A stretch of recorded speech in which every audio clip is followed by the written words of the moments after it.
المدرسية للرياضات الجماعية من خلال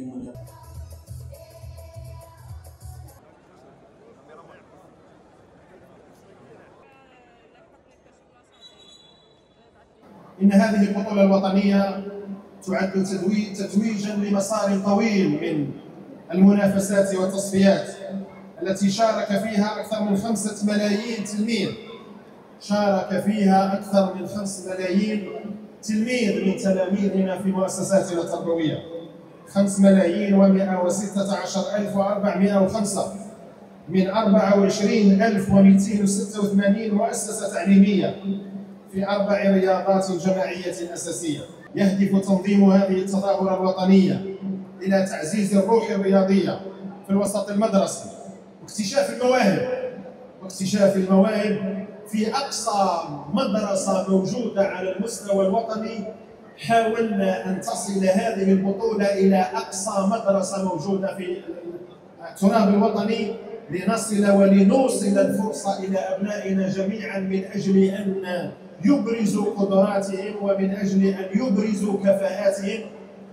لأقول لكم أبناء الأبطال، أبناء التلاميذ، أنتم هذه الأيام تتنافسون تحت أعين الاتحادية الوطنية وتتنافسون تحت أعين وزارة الرياضة التي تتصيد الكفاءات، والاتحادية التي تتصيد الكفاءات، ونحن أيضا نتصيد كفاءاتنا الوطنية من أجل أن نساعدها وأن نرافقها وأن نصنع لها مستقبلها من أجل أن تشارك في البطولات الدولية. إن البطولة الوطنية المدرسية للرياضات الجماعية ليست مجرد منافسة عادية، بل نراها منصة حقيقية لاكتشاف الطاقات الشبابية وميدانا خصبا لترسيخ قيم الانضباط وتعزيز روح التحدي وبث الطموح في نفوسنا ونفوس بناتنا وأبنائنا.